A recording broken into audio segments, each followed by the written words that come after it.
پر ایمان لایا، جس نے میری اتباع کی، اس کا یہی کام ہے، اس کا بھی یہی راستہ ہے۔ تو بھائی بزرگوں دوستو، آپ صلی اللہ علیہ وسلم نے امت کو اس محنت کے لیے تیار کیا، ایسا تیار کیا، یہ ذمہ داری ایسی کندھوں پہ ڈالی، اس کی نزاکت کا ایسا احساس دلوایا کہ جب بھی صحابہ اکرام کو اللہ کے راستے میں نکلنے کے لیے جب بھی آواز لگتی تھی، کوئی راستے کی رکاوٹ نہیں لگتی۔ اور یہ تو چیزیں ان کے لیے کوئی ویسے بیوی کو چھوڑنا، بچوں کو چھوڑنا، کاروبار کو چھوڑنا، کاروبار کو چھوڑنا، یہ تو ویسے ہی ان کے لیے کوئی رکاوٹ نہیں تھی۔ وہ تو اس سطح کے لوگ چلے گئے تھے، اتنا اللہ تعالیٰ نے ان کو وہ مقام عطا فرمایا۔ سب سے بڑی قربانی صحابہ کے لیے، دیکھیے حضرت عمر رضی اللہ عنہ دعا مانگتے تھے، اے اللہ مجھے شہادت عطا فرما مدینے میں، مدینہ نہیں میں چھوڑ دے، اے اللہ مدینے میں شہادت دے دے، کہ شہادت ضروری ہے، تیرے راستے میں جان دینا چاہتا ہوں، شہید ہونا چاہتا ہوں، لیکن یا اللہ مدینے میں شہادت دینا، مدینے میں، یہاں سے باہر نہ لے جانا، یہاں شہادت دینا۔ لیکن صحابہ کہاں پہ؟ مدینے میں۔ آپ نے حضرت معاذ بن جبل، وہ صحابی ہیں جن کو ایک موقع پہ فرمایا، اے معاذ، مجھے جس کا مفہوم ہے، اے معاذ مجھے تجھ سے محبت ہے۔ یہ تو ایسی بات تھی آپ کی زبان ہوگا، یہ تو صحابہ سب کہتے ہیں، یار ہمارے ماں باپ قربان، ہمیں آپ پہ محبت ہو، سب صحابہ تو یہ کہتے تھے، لیکن حضور علیہ السلام کسی کو یہ فرما لیں، اے معاذ مجھے تجھ سے محبت ہے، اس کا مفہوم ہے۔ آپ ان کو اللہ کے راستے میں بھیجنے کے لیے آپ مدینہ منورہ سے باہر تشریف لاتے، ہدایات دیتے، دعا کر کے روانہ۔ آپ نے ایک جملہ فرمایا، اے معاذ، اس کا مفہوم جب تم واپس آؤ گے تمہارا گزر ہماری مسجد القبر سے، یہ تو جیسے آسمان گر پڑتا ہے نا، یہ وہ حال ہوگا۔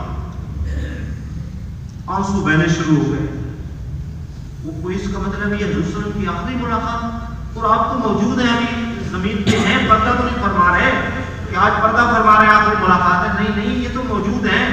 میں چلا جاؤں، نہیں نہیں یا رسول اللہ، آپ کے بعد لکھوانے ساری زندگی وقف کروں گا، نہیں مدینے میں ٹھہروں گا، لیکن ابھی چند دن جو ہیں کہ یہ جو میرے سے ابھی جدائی نہ کروائے، میں آپ کے پاس ہوں گا، کیونکہ آپ کو مجھ سے محبت بھی ہے۔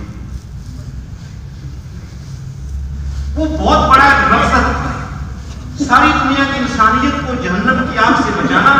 یہ بہت بڑا مقصد ہے، جس کی خاطر یہ بھی قربانی۔ چلو حضرت معاذ جا رہے ہیں اور آنسو بہ رہے ہیں، گھوڑا اللہ کے راستے میں سواری جا رہی ہے، قدم وہاں سے نہیں رکے، اور آپ صلی اللہ علیہ وسلم معمول تھا جب لشکر روانہ ہوتا آپ واپس لوٹ آتے، لیکن آپ بھی کھڑے ہیں، آنسو بہ رہے ہیں، جدائی برداشت ہے۔ کیوں؟ ساری دنیا کے انسان جہنم کی آگ سے کیسے بچے؟ یہ بہت بڑا مسئلہ تھا، یہ چھوٹا مسئلہ نہیں ہے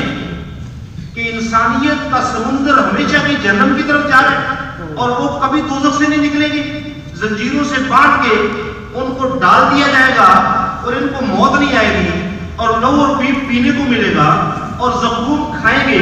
اور آنتڑیاں اندر سے جو کچھ معدے میں نکل جائے گا پکانے کے راستے، اور ان پہ جو صدیوں کی صدیاں گزرے گی، ہزاروں سال، اربوں سال گزرے گی، کبھی اس غم سے نجات نہیں ملے گی۔ یہ مسئلہ ہے، کوئی بات نہیں، حضور صلی اللہ علیہ وسلم سے جدا ہے، ٹھیک ہے، اندر کی دل کے ارمان اپنی جگہ۔ چلو ہمارے ایک دوست تھے، وہ حج میں گئے تھے، کہتے ہیں ہم وہاں مدینہ میں، بہت پرانی بات ہے، مدینہ منورہ میں بیٹھے تھے، ناشتہ کرنے یا کھانا کھانے بیٹھے تھے، ایک بچہ تھا غریب صاحب، وہی مدینہ منورہ میں رہنے والا، وہ دیکھا مسجد میں تو اندر آ گیا، مسجد دور میں تھے یا کس جگہ اندر آ گئے، جب مسجد نبی میں تھے تو ہم نے اس کو ساتھ کیا، ویسے ہی انس پیار کے بھی مدینہ منورہ کا بچہ ہے، ایسے چھوٹا تھا، تو اسی طرح ہم کچھ دن ٹھہرے، 2-3 دن، تو وہ کئی دفعہ وہ ہمارے پاس آیا، اس کو کبھی تم نے اگلی دفعہ بھی آ جانا ہمارے پاس آنا بیٹھنا، ایک انس پیار ہوتا، ہماری واپسی تھی وہاں سے، تو کہتے ہیں میں نے اس کو کہا کہ تم ہمارے ساتھ پاکستان چلو، بہت اچھے کھانے ہوں گے اور بہت اچھا گھر ہوگا آپ کے رہنے کے لیے، ہم کپڑے ایسے دیں گے، یہ کریں گے وہ کریں گے، تو اس نے ایسے منہ پھیرا، مسجد نبوی روزہ کے بتا یہ بھی وہاں ہوں گے، انہوں نے کہا جی یہ تو نہیں ہوتا، یہ پھر ہم ان کو نہیں چھوڑ دیتے،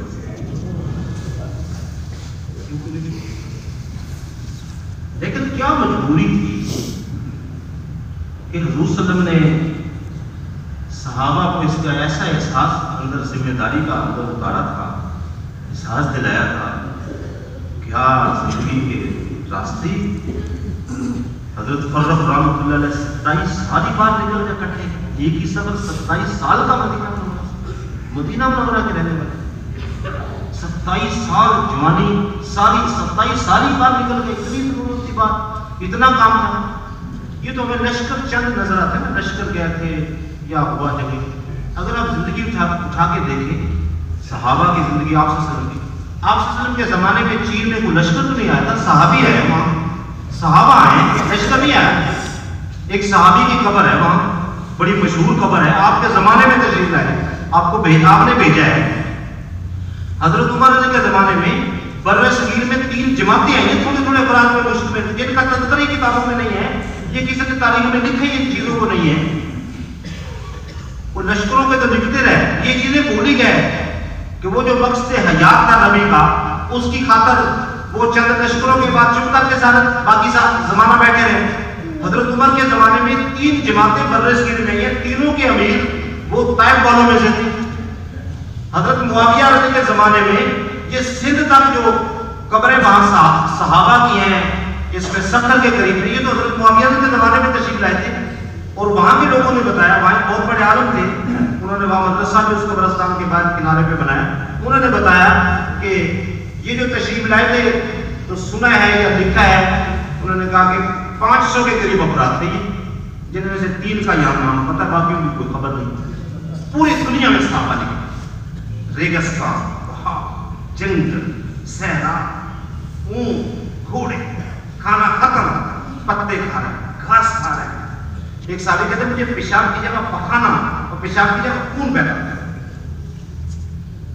اور پھر ایک سفر میں ایسا بھی حال ہوا کہ پانی ختم ہو گیا، اونٹ ذبح کر کے اوجری میں چھوڑ کے پانی پیتے تھے. کیوں؟ کیا مسئلہ ہے، کیا پریشانی تھی؟ ساری دنیا کی انسانیت دوزخ کی آگ سے بچ جائے. پھر اللہ تعالیٰ نے انعامات اور سیدھے کا بھی بہت بڑا وعدہ کیا. ایسی بات نہیں ہے تم ہمارے محبوب کی محنت کو اپنا کام بنا کے کرو اور اس کے لیے قربانیاں دو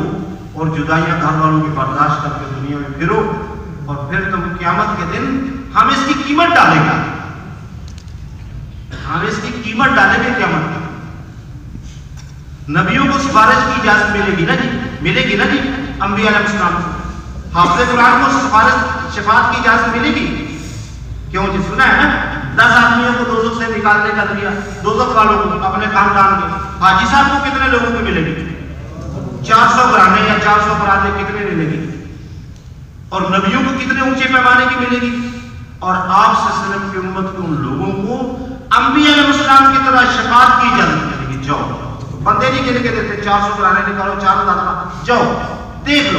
جن جن کو کہو گے تمہارے کہنے پہ آج دوزخ سے نکال. یہ ایسے جا رہے کوئی وفد لے کے پیچھے جنت کی طرف، مجمع کا مجمع لے کے ہر مسلمان جا رہا ہوگا، وہ ایسے لگے گا جیسے نبی تو ہے نہیں، ان کی مور نبوت، نبیوں کی مور نبوت دکھائی دے رہی ہے، چیری نبیوں کی طرح نور سے چمک رہے ہیں اور نبیوں کی طرح شفاعت کر کے جنت میں لے کے جا رہے ہیں کون؟ ہاں اس دن بتایا جائے گا، تعارف کروایا جائے گا. یہ آخری نبی کی وہ امتی ہیں جن کی زندگی اللہ کے دین کی خاطر دنیا میں پھرتے ہوئے گزرے. انہوں نے راہ حرام نہیں دیکھا، ان کے جذبات اندر رہ گئے، ان کے بچے ان کی شفقت کو نہ پا سکے، ان کی محبت، ان کی بیویاں آتا ہے نا کہ ایسے زندگی گزاریں گی آخری نبی کی امت کی عورتیں جیسے کوئی بیوہ، حالانکہ بیوہ نہیں ہوں گی، زندگی ایسے گزاریں گی جیسے کوئی بیوہ، بچے زندگی ایسے گزاریں گے جیسے یتیموں کے بچے، حالانکہ یتیم نہیں ہوں گے. نہیں، وہ تو بہت بڑا مقصد ہے جس کی خاطر یہ کر رہے ہیں، ایسے تھوڑی ہے. اور یہ تو امت میں اللہ نے استعداد رکھی ہے.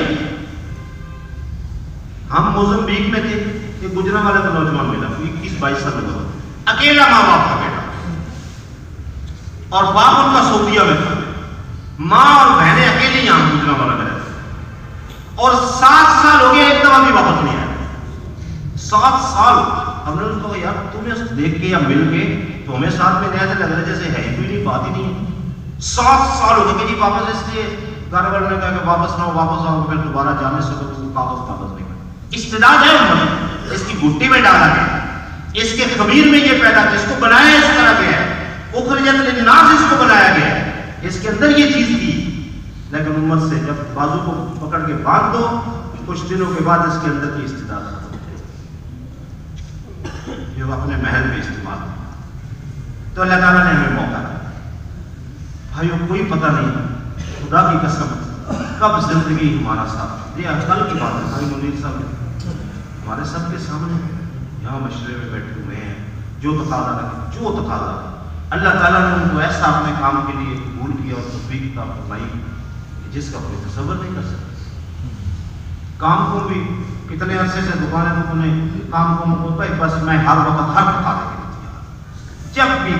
جس تقاضے پہ کوئی جا نہ سکے میں نے اس کے لیے بھی ہر وقت تو کل ہی ہمارے ساتھ نہیں تھے، آج کدھر چلے گئے۔ اسی طرح بھائیوں کس دن ہمیں بھی بلاوا آ جائے گا، خدا کی قسم ہمارے پاس جو یہ گھڑیاں ہیں نا، موقع ہے محنت کا، یہ ختم ہو جائے پھر پچھتاتے رہتے ہیں۔ اس لیے ہمارے بزرگ فرمایا کرتے تھے جب قیامت کے دن اس کام میں لگنے والے کام کرنے والے اس تھوڑی سی محنت پر انعام دیکھیں گے، صلہ دیکھیں گے، اس کا نتیجہ دیکھیں گے، یہ ہاتھ کاٹ ہمیں دنیا میں پتہ چل جاتا۔ تو ہم سب کچھ ہر طرف سے سمیٹ کے اس کام کے اندر محنت میں جھونکنا، تو کوئی پتہ نہیں کب زندگی کے لمحے ساتھ چھوڑ بے پا جانا، تو پھر آدمی کے پاس وہ موقع نہیں، پھر وہ شکلیں اور نقشے جو اپنے اصل کام کے لیے اس کو نہیں لگنے دے رہے، نہیں نکلنے دے رہے، نہیں جانے دے رہے، اس کا گھر، اس کی بیوی، اس کے بچے سب ساتھ کچھ دیر کے بعد بھول جائے، نقش نگار بھی بھول جائے، بولنے کو بھی بھول جائے۔ تو بھائی بزرگوں دوستو، اس لیے آج تک ہم سے بہت کمی ہوئی کہ ہم نے اس محنت کو، اس کام کو اپنا زندگی کا مقصد سمجھ کے نہیں کیا، اپنا اصل کام نہیں بنایا۔ یہ پوری دنیا کی انسانیت کا بہت بڑا ہمارے سے اس کے ساتھ زیادتی ہوگی، انسانیت کے ساتھ ہمارے سے بہت بڑا یہ ہم اس کا نقصان کر بیٹھے کہ جس مال اور جان اور وقت میں اللہ کی انسانیت کو جہنم سے بچانا تھا، وہ مقدر کے مقرر رزق کو حاصل کرنے میں تھا، حالانکہ اس کا ذرہ نہ بڑھ سکتا تھا نہ گھٹ سکتا تھا، وہ تو مقدر میں لکھا ہوا اس کو مل کے رہنا، اللہ کا کام میں رکھتا، اللہ برکت کے دروازے۔ اس لیے ہم نے اب تک اس کام کو اپنا کام سمجھ کے زندگی نہیں گزاری، اس لیے ہمیں دھیرے دھیرے کیا، اور اب ایسا ہم عزم کرتے ہیں کہ اب ہم اس محنت کو سامنے رکھ کے چلیں گے، اور ایک جذبے کے ساتھ اور ایک عزم کے ساتھ پوری دنیا کے رخ کو پلٹنے کے لیے اور ساری دنیا کے ماحول کو بدلنے کے لیے اور ساری دنیا کو سامنے رکھ کے، اے اللہ بس ہم نے طے کر دیا باقی زندگی جتنی تو دی ہے، اے اللہ تیرے کام کے اندر لگے، باقی چیزیں اس کے ساتھ ساتھ چلتی رہیں، گھر بھی چلے گا، بچے بھی چلے گے، کاروبار بھی چلے گا، ساری چیزیں ساتھ چلے گی۔ تو اس لیے سب سے پہلے ٹھیک ہے جی، سب اس کا ضمیر ادا کرتے ہیں ماشاءاللہ، دیکھیں ابھی ہم نے نیت کر لی تو اللہ کی نگاہ بدل جائے، جیسے آتا ہے نا ایک آدمی اگر اس سے خدا نہ خاصا سود کا کام اس سے غلطی سے ہوتا ہے، اللہ نے کہا اس کے ساتھ اعلان چاہو گی، اور اس کو خیال آیا، احساس ہوا، اس نے توبہ، ابھی سود اترا نہیں ہے، وہ ختم نہیں ہوا، لیکن اس نے توبہ کر لیا، بس میں آج کر، تو اعلان جنگ ختم ہو گیا، اعلان جنگ ختم ہو گیا، اب دل میں آ گیا یا اللہ بس بڑی کمی غلطی یاد ہے، تو نے اتنا اونچا کام کیا، ہم اپنے محبوب کی امت میں پیدا کیا اور نبیوں والی محنت کے لیے انتخاب کیا، ہم سے بہت کمی، تو اللہ تعالیٰ ایسے مہربان ذات ہے، بعض دفعہ تو بندہ استغفار کرتا ہے نا کسی گناہ پہ، کسی کمی پہ توبہ کرتا ہے تو اللہ گناہ کو معاف کر دیتے ہیں، اور بعض دفعہ ایسی دل کی توبہ کو قبول کرتے ہیں کہ وہ گناہ کو مٹا کے اس کی جگہ نیکیاں لگی ہیں۔ کیا بتا اللہ تعالیٰ کو ہمارے اندر کی ندامت ایسی پسند آ جائے کہ پچھلی گزری ہوئی زندگی اس کام کو اپنا مقصد اور کام بنا کے کرنے والوں میں شمار کروا دیں کہ بس جی میرے بندے کو اس کا ندامت ہوگی، اب اس نے عزم کر لیا کہ میں اپنی زندگی تیرے کام کو کرتے ہوئے ساری دنیا کو سامنے کر کے اس میں گزاروں۔ اس کے لیے سب سے پہلے تو 4 مہینے اور چلے کے لیے سب سے پہلے یہ نقل ہے کہ ہم اللہ کے راستے میں 4 مہینے لگا کے اس کو سیکھیں، باقی کام تو چلتے رہیں گے، تو وہ کام ان کو پیچھے کر دیں کہ پہلے اپنے اصل کام کو سیکھنے کے لیے ہم نکلیں گے. تو ماشاءاللہ فرمائیں اللہ کی ذات پہ بھروسہ کر کے